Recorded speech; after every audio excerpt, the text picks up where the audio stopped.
procrastination is the kryptonite of I think creativity in a lot of ways. Isn't it funny though that the people think That's that true. is creativity? Yeah, being unorganized, being late. If you spent actually 4 months editing that film instead of editing it in the last week of your 4-month window, How much better would it be? how much better would the film be? How do I make weddings fun again?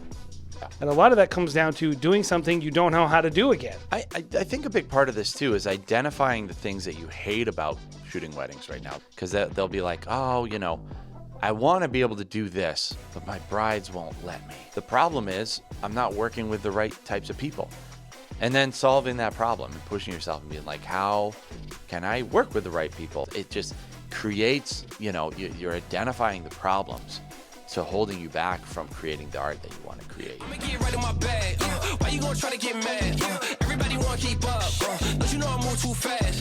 I'ma zip right past. Drip all on my swag. Hey everybody, welcome to the Wedding Film School Show. Again, the best place for you to find out more about filming weddings awesomely and making awesome money along the way. As usual, I'm joined by Mr. Jason McCutcheon in the house. What's up, dude? So, you feeling a little tired these days, Jared? I hate my life these days, bro. Yeah, so we've had 20 weddings in the last? And one of our lead shooters got married. 20 weddings in the last weekend? That's what it feels like. I think in the last 14 days. Yeah, so we've shot 21 weddings in the last 11 days, which is just a credit to the team and how awesome they are. But and honestly, how awesome our couples are. I don't know how you feel about it, and maybe it will get different. I feel like June couples this year have been so awesome. But the July ones, they're little bitches this year. They are the ones. So we'll see. Yeah, I haven't had any. I've been nothing but chill experiences. Yep. But it's been insane. I haven't seen my kid, I feel like, in a month, but it's good that things are winding down. They usually do where we are in New England. They wind down in July a little bit. Yeah, it seems like after next weekend, where you have another 10 weddings. Yep. We have pretty low key first 14 days of July. Yeah, and then it becomes absolutely madness again. Fairly. But yeah, I've been absolutely crazy. Been learning a lot. Obviously, we're doing teams and have some new team members. They're crushing it. They're doing really good. We were all over the place this last weekend. We were in Florida. We had weddings in Vermont and New Hampshire and Maine and Massachusetts, Rhode Island, Connecticut. We were all over the place. Yeah, it's good to have I'm glad that we're doing today's podcast and we're able to. I think we're gonna have to split up today's podcast between 30 minutes on, take a break, and then 30 minutes on. How many consults have we been doing lately? I've done 12 consults in the last 2 days, so it's and I've literally I also shot a wedding in the last 2 days. So I shot a wedding and did 12 consults. A Monday wedding. Yeah. Bogus. And did awesome live stream. We actually did a really good live stream yesterday. So I was in ingest hell for the last 2 days. Mm-hmm. Yeah. Ingesting footage, organizing. So yeah, this is not relevant to most people, but there is a part I think that is relevant, which is everyone's getting I feel like I'm hearing more and more oh my God. Yeah. This bandwidth, the work that's being asked of me by my couples, it's another level. Yeah. I for everyone, not just a company like ours. I think so. The hardest part too is when you get tired, when you're just constantly pushing yourself to the absolute extreme, to the absolute limit. It's still being detail oriented, being creative, learning how to be creative. And just figuring out work-life balance and what that actually means, real work-life balance. I don't think in the way that I think most people assume it means, where they're travel the world. When is enough? Yeah. When can your couples wait? Yeah. It's you can't do everything for everyone. That's just a truism. I think the other thing that happens when you get tired, and this will be my little sermon to anyone who's getting tired, which is, you have to watch how you treat the people that you care about and the people that you're common with. because those people get like the raw you when you're not at, like, you're not going to be like yelling at a couple or a planner or, Oh yeah. you know, but if you lose your temper, if you're tired, you're more likely to just go off on people that maybe don't really deserve it. So, Oh my gosh. I had an argument last night with my wife about a $15 bridge ticket. It wasn't even an argument. She was just No. like, we need to hang up, and then I'll see you when you get home, and you'll eat dinner and feel better like a big boy, and then we can to continue this conversation. Essentially what it came down to. yeah, thank you to our wives, by the way. Oh my all the God, wives of wedding yes. professionals in Yeah, 2021. wives and husbands that are out there. Putting up with all us wedding professionals. Yeah. So today we're going to be talking about a subject that we talked about last week, our wedding film's real art, and kind of in the middle of that, this idea of creativity being defined as what is unique, what is, I think for a lot of people, what is a one-off, like almost like creativity is like this inspiration that magically happens by some muse. And so like that's how they define, was I creative today or was I not creative? And kind of just thinking through like, what is the value? Where is the negativity of creative processes? When does a process become cookie cutter? When does that become like the enemy of creativity? And is that even bad? Yeah, I think a lot of wedding filmmakers, and we talk about it a lot on the show, is like when you first start wedding filmmaking, you're like, what can I do that's so different than everyone else? I really want to be creative. When you hear people say that all the time, you got to set yourself apart. Set yourself apart. That's the most important thing. And I think a lot of people think in order to make that happen, creativity has to be like hard. You have to be fighting with it. You have to be like, I'm going to wrestle this creativity until something awesome comes out on the other side. Right. And I think, so what we're going to talk about today is that true? And is it necessarily a bad thing? So let me give you a scenario then. Okay. So let's imagine, I mean, we don't even have to imagine because this is a lot of people, but let's think through, there's a person who's been filming weddings maybe 5 years and they feel like they got it. They have regular, steady clients. They have a product that the market seems to react well to, which we'll say couples, but I'll say the market. And they react well to, they like it. Every time they see it, they're into it. And so in general, this person finds that they're going out every weekend, shooting a lot of the same shots, and then their edits end up being very similar. This was a process they invented. They came up with this look, this style, right? At one point, they didn't do these things, and then they crafted their style, arrived at something that they were happy with, and now they do the same thing every single week. Couples are into it. No one's complaining. And so the question is this person no longer being creative if they continue the thing that they created?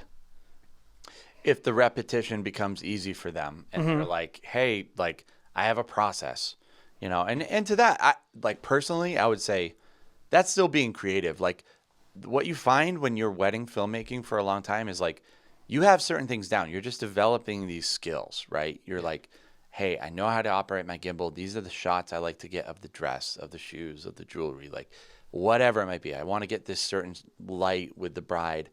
But once you get those things down, how much easier does it become to make little tweaks that are, I can do this just a little bit better. Or I'm going to do this insane creative idea that I've never done before because you have all your bases down. And it's really like building off of what you've done in the past, kind of like a craftsman, right? Yes. Like I'm crafting, I'm just getting a little bit better every single wedding. I think that's just as creative. Well, it's a creative process. Yeah. And if you have a process, is that necessarily uncreative of you? Especially because a lot of people are like, I'm always trying to push it. it. And this is my premise on the whole thing. Yeah. I think we need to understand as human beings, as artists, but as creative human beings who we are, hopefully most of us lean towards the artistic side, which most of us do. as creatives and as artists, we not only do we do this to make a living, not only do we do this because we can, which is a lot of us, we just do it because we can, but we do it because we want to be fulfilled. And so what a lot of people, I think, there's what is the market want, and is it creative? Because you invented it, you created it, it's your product. So it's just because it's not innovative anymore, but it's still a creatively viable thing. That's okay. I think most people, what they're really trying to define is, am I creatively fulfilled anymore? Yeah. Am I feeling inspired? And that's really like, I think I'll get into it at the end. I'm going to save my ultimate conclusion. But in general, we're not talking about the viability of your art or like, is this a real piece of art or is it creative? What most people are talking about, is it fun? Mm-hmm. Yeah. And like, of course, being super innovative and changing the world, that's probably fun, and there's probably money in it. So there's nothing wrong with pursuing that. But I don't you think a lot of artists, especially in the wedding field, end up feeling stuck, are ashamed of what they do. They don't want to tell other people in the field that they work in weddings, and secretly feel like if they were doing something else with their camera, or editing or whatever, that it would be more artistically viable. Yeah, I think there's definitely a lot of people that feel that way. And I would say, like, us creative types are going to be the most critical of ourselves. Like, someone else is going to look at your work, even other peers, like, filmmakers will be like, dude, your work is awesome. Like, I'm super inspired by what you're doing, but you know what it took to get there. You know where all the blemishes are. You know what you had to do to get there. And you're like, I suck. Like, I need to get better at this, or I feel like it's just so uninspiring. Well, it's like the repetition of it, right? The repetition. The fact that you're doing the same thing every week in the wedding world, I think contributes a lot to why people feel the way they do. Of course. It's just, hey, I'm doing the same thing week in and week out. Of course, I think that plays a big role. We joke about that all the time. People get bored. You know, we get bored doing the same old thing, and we're like, how many brides can get into a dress before this, I get something that I like. And instead of looking at it that way, I think just looking at it as, hey, these are the basics that, like, I do a good job. It's hard to do, have that 30,000, foot view of, like, what you're doing, to have good perspective about what you're doing. That's hard to do. And a lot of creatives find their identity in just feeling good about the artwork that they do, which is, I don't know. Don't you think can it's be more dangerous? But don't you think it's more that they get bored with the thing that they actually felt good at? I don't think it's that they don't feel good. I think they did feel good, and then they got bored, and they no longer feel good only because it's not new. I think that's a lot of people. It's not that they're like, I can't shoot a dress. Yeah. It's like, I shot it like that before. Well, and like and a lot of times we're like, oh, well, I saw someone else do that, so now I need to figure something else because that's my unique look. Now someone else is doing it. Oh yeah. Someone else shot. You get insecure about that stuff. Yeah, right? someone else shot creative. the shot that you shot. That's a good shot, and then you need to change the shot. Yeah, It's like, yeah. And well, I don't want, and it's just all tied up in identity, right? It's like because that's what that is. It's like, oh, I can't be associated with them because they're not on my level. Or whatever. Like, we're creatives. We think irrationally. So there's that aspect too, which is challenging to the whole creative process, and just, I think, makes those insecurities kind of like come alive and come out. I think that definitely ego kind of plays a role in this whole conversation too. Do you feel like Ignored. there are only so many ways to shoot a wedding? Like, could a person just do it all? What do you mean by that? So I always think, one of the things I tell when I'm training shooters, I'm like, there's only one shot here. Yeah. Or two shots, like close one and a deep. But there's no, you don't have infinite frames. You don't have infinite time. You don't have you can only, and like, you have to make it pre-choice choices when you show up at weddings, which is like, I'm going to go set the dress up. I'm going to put the dress here. Like, I don't know if I subscribe to that. I think when you bring time into it, that's a whole nother element. But that's what we're dealing with here. Is like Sure, but I think one person could look at a shoe shot and be like, I'm going to do this. And there's a million different ways that a million different people could shoot that shot. When you add time in, you're just like, dude, what do I have time to actually set up? Like that limits your options. That's what most people are working with. And I think that's what people need to like. I think when I tell someone like your job is to make the best decision, the most fun, the most creative, the most beautiful decision you can make in the time that you have. Yeah. It's not to think of the best possible dress shot that anyone could ever think of. Yeah. And I think that is a pain point of wedding filmmakers that they need, because we were dealing with like, I want to help someone who's frustrated. Yeah. Because I think when someone's sitting there, and I can feel this way too, and thinking, oh, I can never shoot as good as this person who's really good that they look up to. Yep. And you ask them like, how long did you have with the dress? Or were you in the Palace of Versailles? Like you put it anywhere. It looks cool. It's like, that shot is so epic. Yeah. The ceiling was 30 feet tall and it was gilded with gold. You're shooting in this person's mom's house. Yeah. With like a bunch of seashells. In the middle of the house, and there's no natural light. There's only orange light. Yeah, or like Great. they have terrible decor. Yeah, yeah. And like you're like have this one angle. So it's like this idea of like, how do we get to the place where we're artistically satisfied? I think is really what a lot of people need to think through. Not so much like, is there some magic way that I need to be shooting that currently I'm not able to? So you mentioned before when we were talking in show prep, something that I think is really interesting. And basically, the more time you spend, and this is very self-evident, but the more time you spend, the more money that you charge. And so kind of like thinking through this idea of like creativity as a function of time. Yeah. And saying like, I'm going to put more time into your wedding or less time into your wedding. Yep. Yep. You know, we've seen a similar process with our own brands between Huxley Film and Stop Go Love, right? Where this Huxley Film, we did a walkthrough. Yeah. We planned a separate vow reading for them in the woods. Yeah. Right? We're putting all this extra time, and I made sure to get another shooter, and then I had a prep talk with them, and I talked them through the stuff. Like, everything was more time. Yes. Just having that other shooter. Yeah. We added an extra 8 hours of shooting to this person's wedding. Yeah.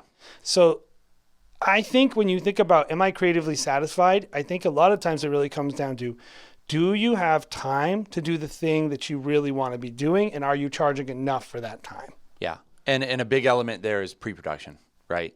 Like pre-production not only allows you to be organized, it also allows you to organize your creativity, right? And so that's what we found with Huxley.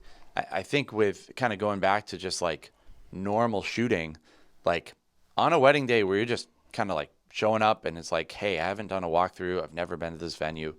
It's kind of like, hey, I'm just going to shoot it the way I would see it, the way that I would, translate this day into my camera.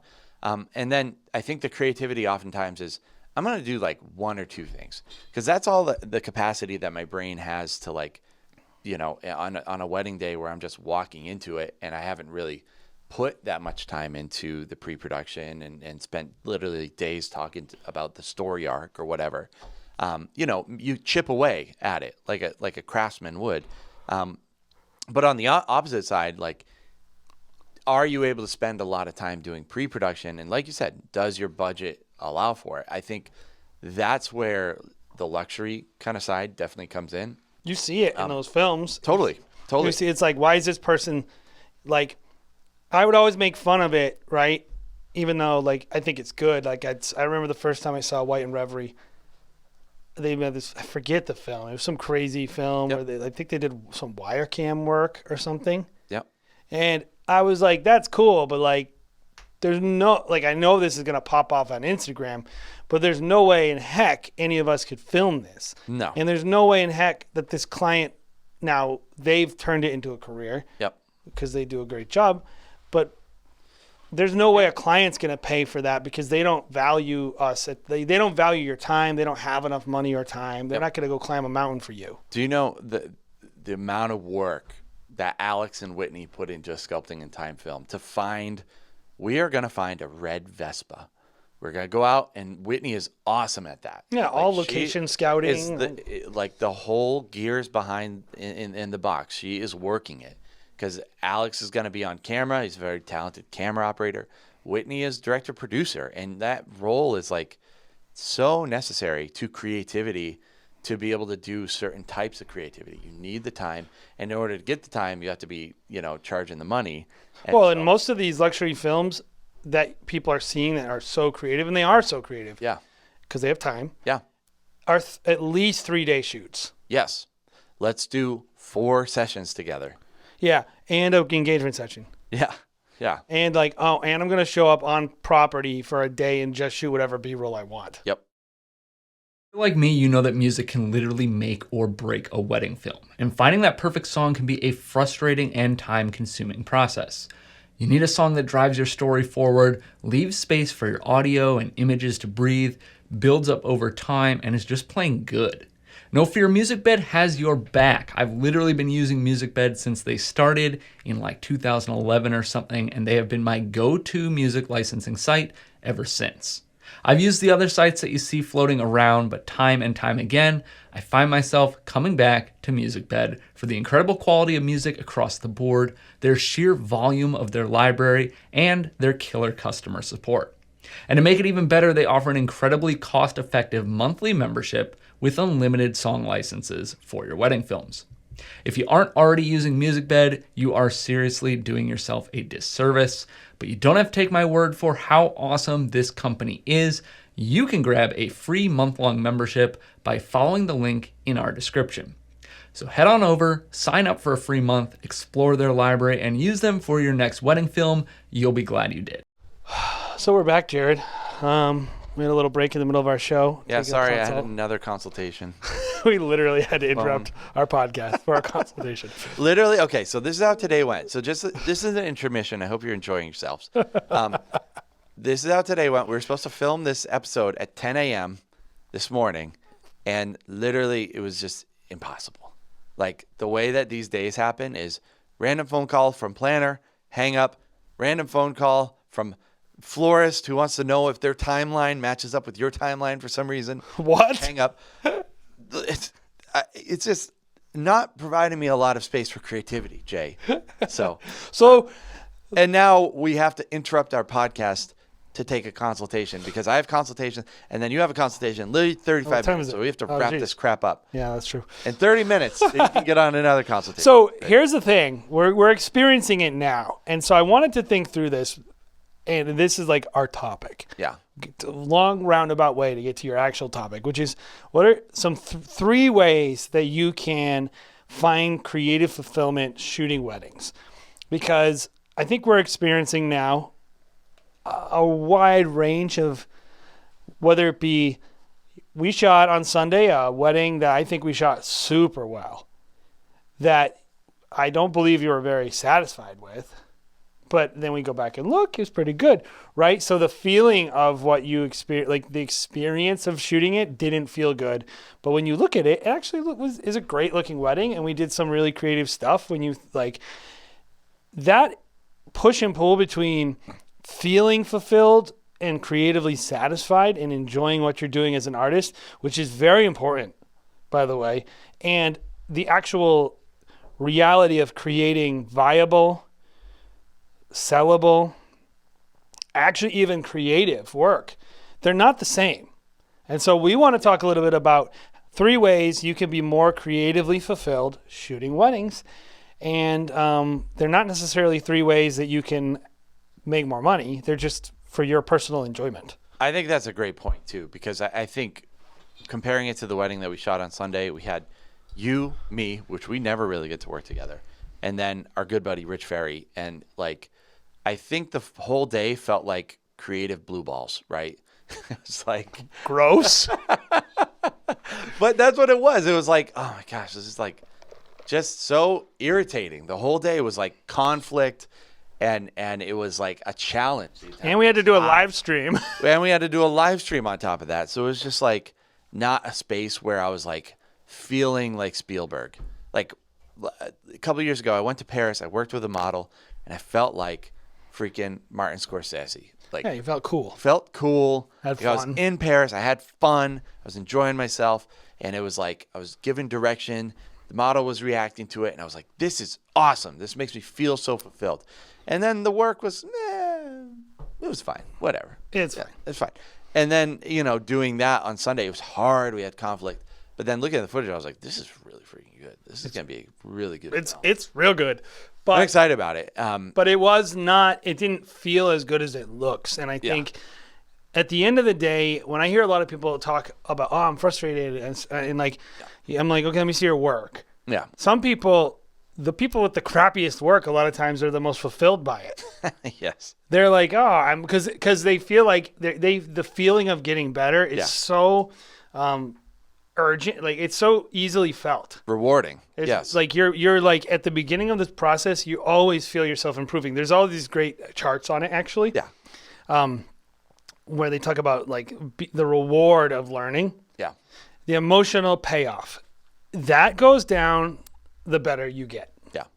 And I mean, think about the first time you shot with a 1.2 f-stop lens. You're like, I'm an amazing cinematographer because I'm using this lens, and I'm very rewarded by it. I'm like, I feel awesome by it. Yeah, it's And like then the emotional, the creative the high. feedback. Yep. Like my work is giving me feedback, either something new. Sometimes that's why, honestly, I'll just take out the stupid freelancing, just because it makes me feel like I'm doing something a little interesting for like 5 minutes. Yep. Like, because I just want that feeling Yep. Yep. instead of like, oh, I'm really good at setting up 18 different audio sources. Like, it's not Pretty fun. cool. Yeah. So anyway, we're Ryan talking about Coda's at home's like, whoa, that's awesome, man. we're talking about having fun. Yeah. And so let's think about 3 ways that you can be more creatively fulfilled. Yeah. So I think the first one I want to talk about is something that we do on the Wedding Film School live show, something that we do when we go to WPPI, something that we do when we associate with other filmmakers who inspire us, which is watching inspiring work. Yeah. I think just being a student, right? Like picking things apart, like good filmmakers know how to dissect other films. And so understanding what people are doing that creates emotion in you is pretty important. And I don't think it's not just wedding films we're talking about here. It's going to be like talking about, watching Scorsese, if that's your thing, or watching Tarkovsky, or whatever your thing is. Learning from masters, learning from people that literally kick your butt, and inspiring you. I do think, though, that a lot of people say, oh, I don't watch wedding films to get inspired. And I'm like, okay, maybe you should. Like I don't think you can just watch people who have infinite time and money and get inspired on how to do something with 8 hours and on a budget. Mm-hmm. Like, I think it's important to watch other filmmakers because they're working with, oftentimes, most of the time, at least similar conditions as you. You watch El Topo, right? And he's got his son in the desert walking around naked for the entire film. It's like he had some buy-in there from his actors.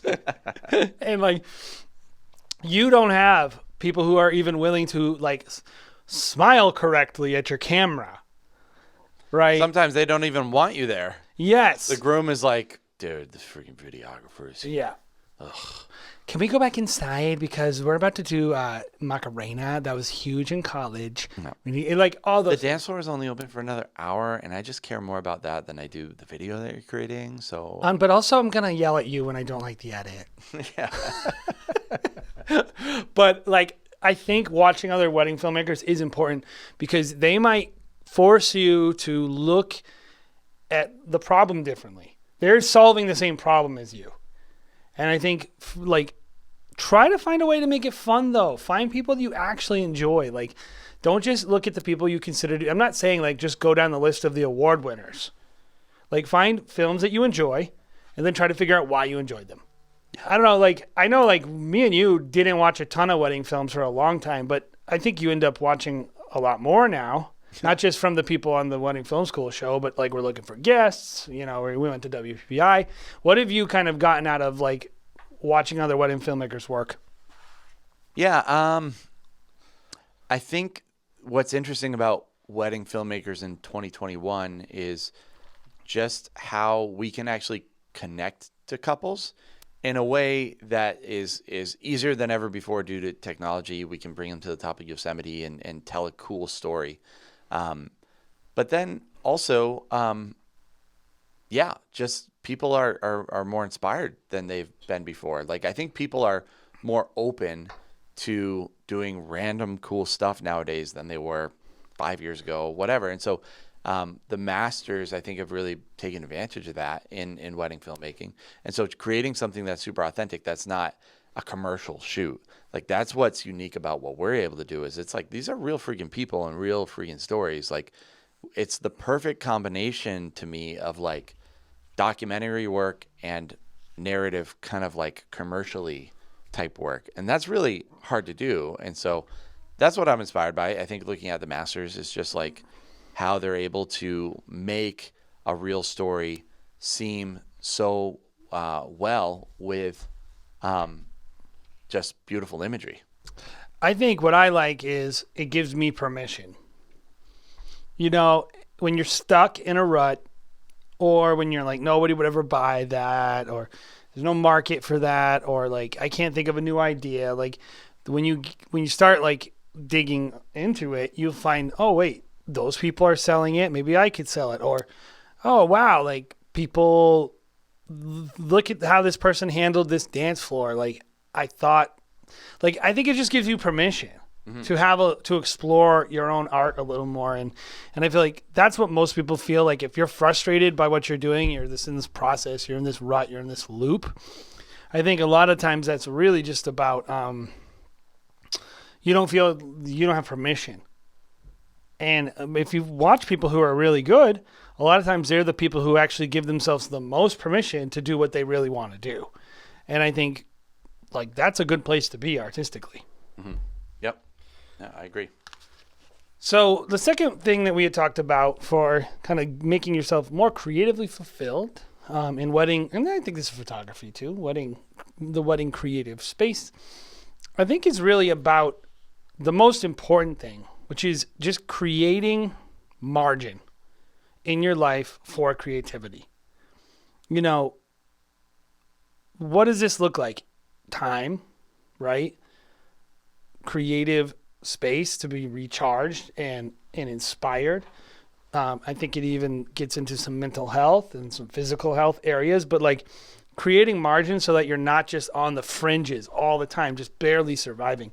I think that is when you start to create not necessarily the worst work, because the last 14 days I shot 4 weddings, you shot 6.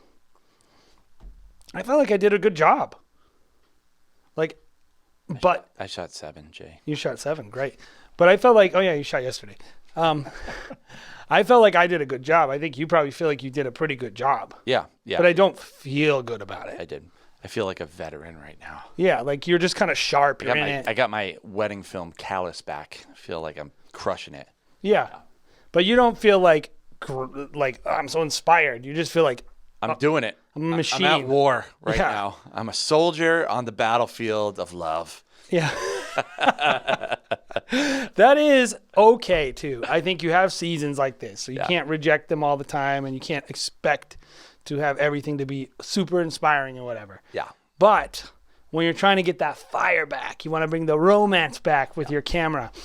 I think it's always about trying to find some margin to bring that life back in. Like you were mentioning some stuff. What is some stuff you do in your life to just kind of recharge, create space? This was the most relevant topic for me because time is like so valuable to me now. And kind of always. And it's, I think the lack of time is the biggest reason why I'm not able to kind of pursue my creativity. I don't know. Maybe that's an excuse. Maybe that's just no, but I would say, and you are pursuing your creativity, but maybe pushing as much as you want. Yeah. Yeah. Because, sometimes I'm like, I really do want to be the filmmaker that's just like, hey, I'm going to do 10 weddings a year. and I'm going to express myself through this art, and that's going to be my creativity. But I think just when you have little time to plan like the shoot, hey, I want to do, I have a vision, I want to be able to create this, but you don't have the time to set up all those logistics. Like, hey, I want this awesome location. I'm going to have to work for it to get this location. I'm going to have to convince the bride. I'm going to have to find transportation to get to the location, whatever, boom, boom, boom. A million different things that go into achieving your artistic vision of whatever you're looking to create. When you don't have the time to do it, it's just like, for me, it's the thing that falls to the wayside, like figuring out the small details like that really allows me to like express myself that way. So that's a challenge. But then also having time of renewal, like not just, like you said, pushing myself to the fringes all the time. Like, I need to have time to just myself. I need thinking time. I need brain space, which I found in the morning when my kid is asleep, when my wife is asleep. I like to wake up really early now, which I'm not an early riser at all. I hate waking up early. But to me, that opportunity to like get up and be free and left alone as a man, have my alone time and chopping just, wood. Yeah. It has been great. And the thing that I filled with that time is just watering my grass, planting hydrangea bushes, like doing random stuff with my hands that literally, while I'm doing these things, I'm just thinking about things. I'm renewing my mind. I'm just like starting afresh and not having to worry about emails, not having to worry about a bride who's worried about, something that, I don't care about. It's just, hey, that's my time. You don't even get my mental space in that time. That's me, and that's what I need. I think for some people that might be like working out. Some people it might be like going for a run.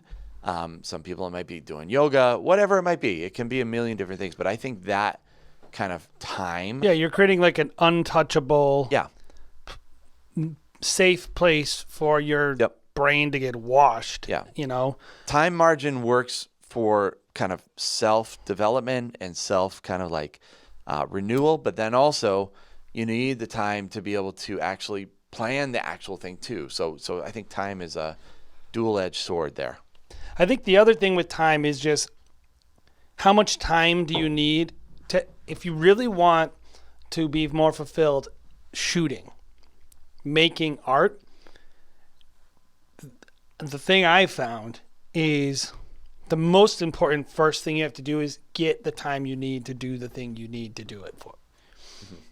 It's like, one of the first things we learned with trying to elevate our own craft, because Huxley Film was about money, but it's also about like something that we wanted to do to be a little more creatively challenging. And the first thing that we realized is like, I need more time with the couple.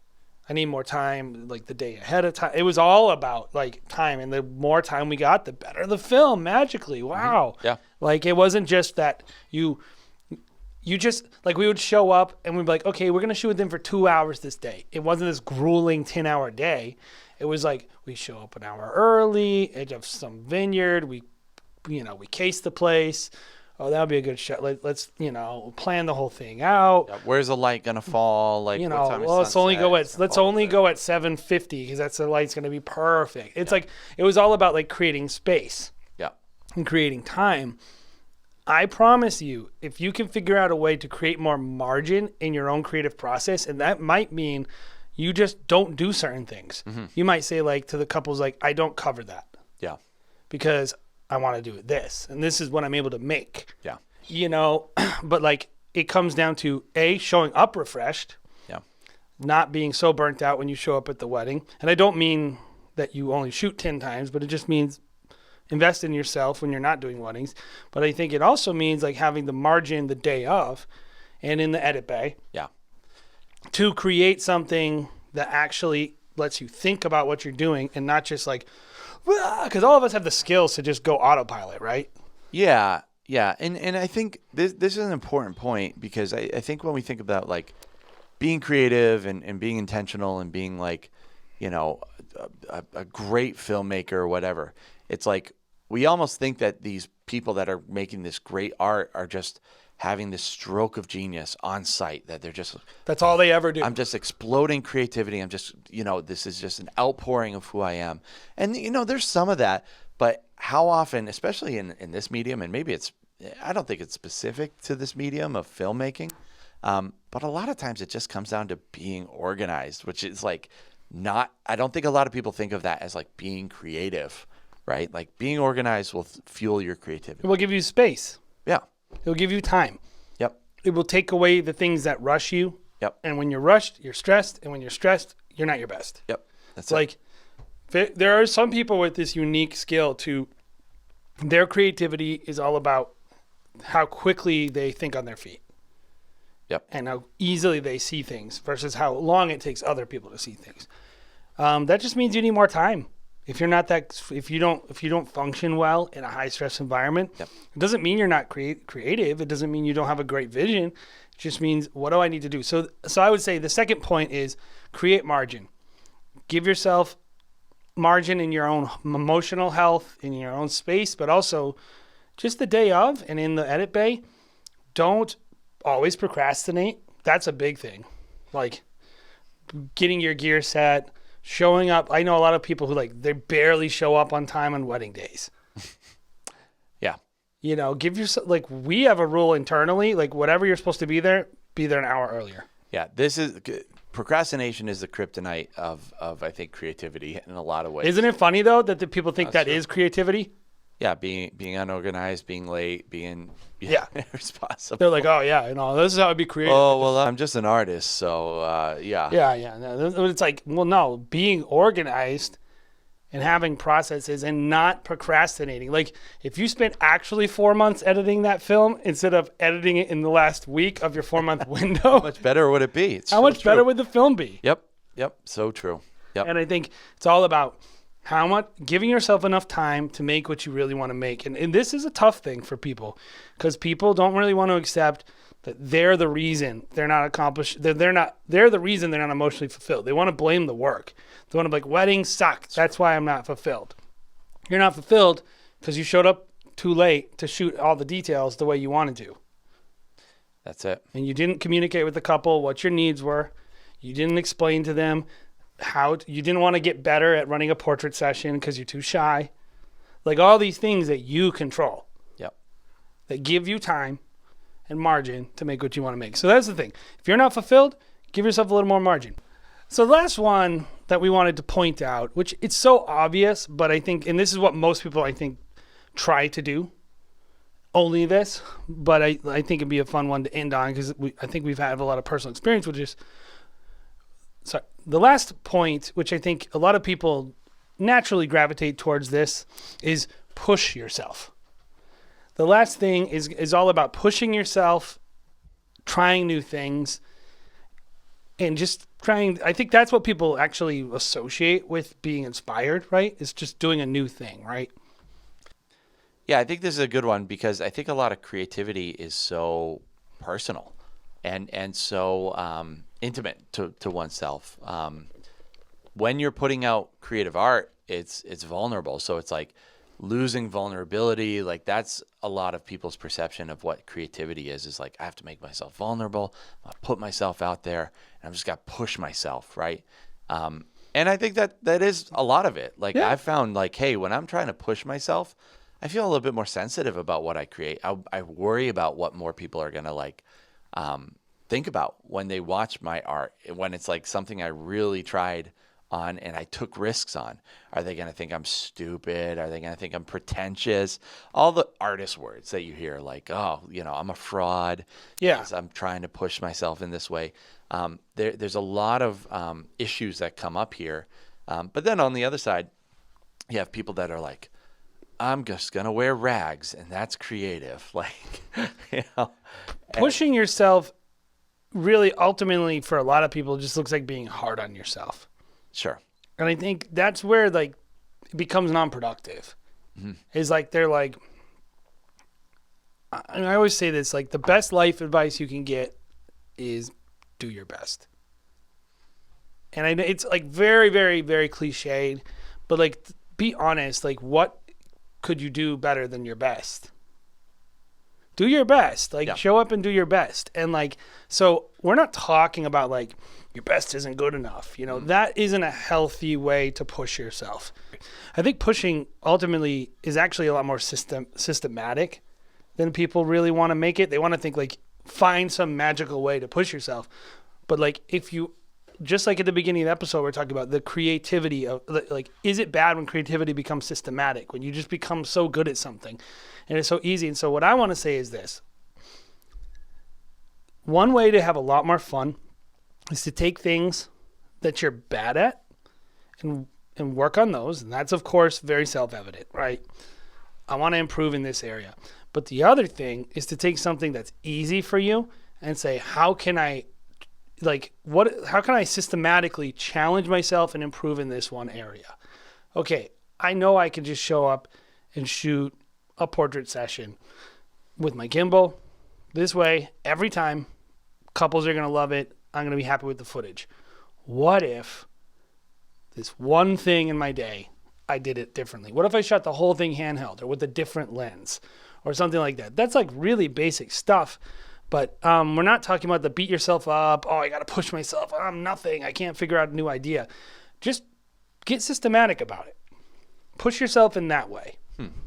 Yeah, I think that's interesting. And we're kind of talking about like push yourself creatively, like try new things, like think of things from a new perspective. I think another part of like pushing yourself is also just like work hard. Like you should be pushing yourself to the fringes, because a lot of times when you're working really hard, the fringes is where you find yourself doing new things that you wouldn't if you weren't working so hard. Like if you don't work, like if we aren't working like all the time, you wouldn't get bored of it.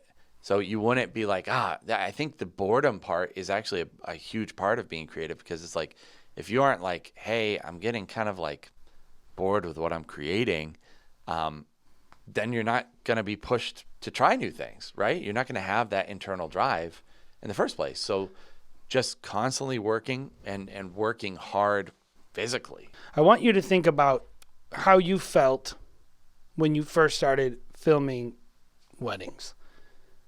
And this idea of like, it was fun and it was fulfilling. Like you felt like you accomplished something at the end of every wedding because you didn't know what you were doing and because you were learning about what you were doing. So I want like face the fact that there's a good thing, which is if you're a little bit bored, you're not feeling creatively fulfilled, pat yourself on the back.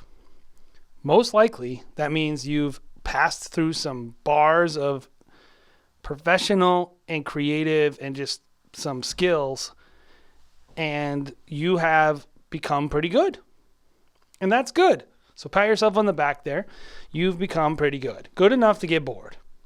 Now, how can I push myself? Because you do need to push yourself, not just to make more money, but also to have fun. And that's what we're talking about. It's like, how do I make weddings fun again? How do I show up and have a fun time shooting and feeling that feeling I felt when I didn't know what I was doing? Yeah. And a lot of that comes down to doing something you don't know how to do again. Yeah. So introduce something into your repertoire that you've never done. And even if you don't put it in the film. I think a big part of this too is identifying the things that you hate about shooting weddings right now. Because a lot of people out there hate shooting weddings because they'll be like, oh, I want to be able to do this, but my brides won't let me, So that's important. Identifying like, hey, the problem is I'm not working with the right types of people. And then solving that problem and pushing yourself and being like, how can I work with the right people? Finding the people who can do or want to do the things that you want to do as well. And why can't you hire? It just creates, you're identifying the problems to holding you back from creating the art that you want to create and making it fun again for yourself. What have you been trying to, like, besides just working hard? Yeah. What have you been pushing yourself in this year to, like, if you were to say, like, this is one or two things that I'm really trying to improve in as a filmmaker or an editor or just creatively, what would those be? Something that no one can relate to, but becoming a better trainer of media. But I would say creatively is the photo side, which I actually always say this, and I do love this, is when I do photography, it makes me a better filmmaker. because when I do photography, I have way more control of working with a bride and groom during portrait sessions. It helps me unlock a certain side of filming. Like I'll film with people now with a photographer, and they'll open it up to me because they know I do photo work. They're like, what do you want to do? And I'm like, well, this is what and then I can hop in, and I actually have my own kind of thing that I like to get people to do, my own, phrases to get them to open up maybe a little bit more.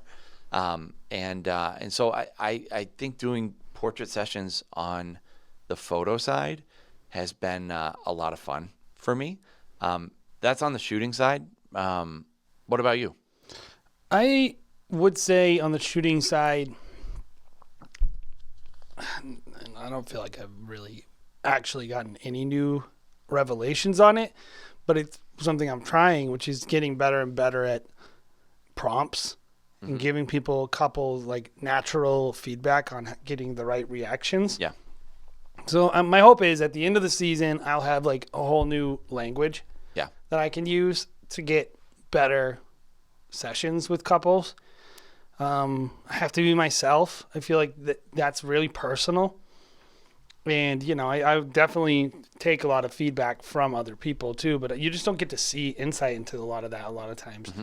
Wouldn't it be cool if we could do a BTS with some people with crazy portrait sessions and hear their prompts and steal them all? But I think a lot of people, they're just naturals. I'm not a natural.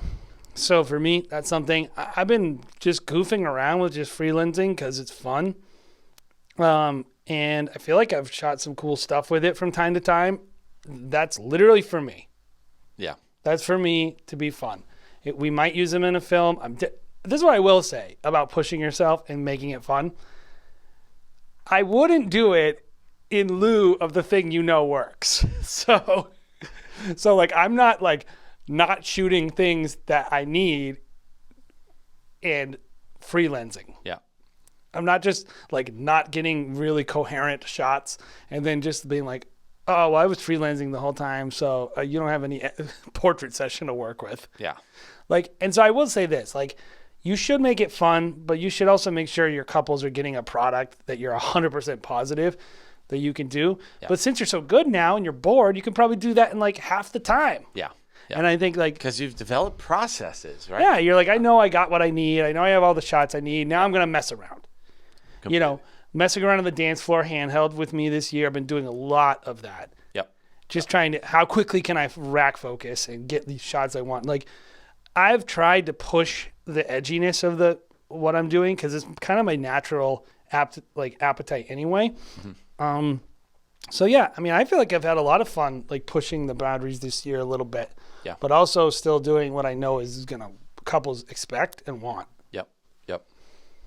Well, cool. I really enjoy diving into these. We've been doing a couple more like kind of creative sides, and like by no way, shape, or form, I think either of us would say like we're there. We're still discovering ourselves and discovering what kind of art we like to reflect ourselves. But I've really enjoyed it because I think when you're able to identify how to become more creative, that's the first step. Yeah, this podcast is for us only. It's you. I hope no one listens to it at all. That's the point. Yeah, no, we're getting our benefit. We're just talking through our own processes as creatives, and you happen to be listening. Yeah. So guys, hopefully it was helpful for you too, and it makes you think about what your creative process is, because at the end of the day, that is the point of this podcast, really, is just to inspire you to become a better filmmaker and find out what the things are that you need to discover about yourself. Yeah. And so, guys, if you like this podcast, of course, give it a thumbs up if you're watching on YouTube, looking at our shining faces. If you'd just like to hear our bellowing vocals on the iTunes or Spotify. Every time I listen, I always think, your voice is so much better than mine. I have the worst voice.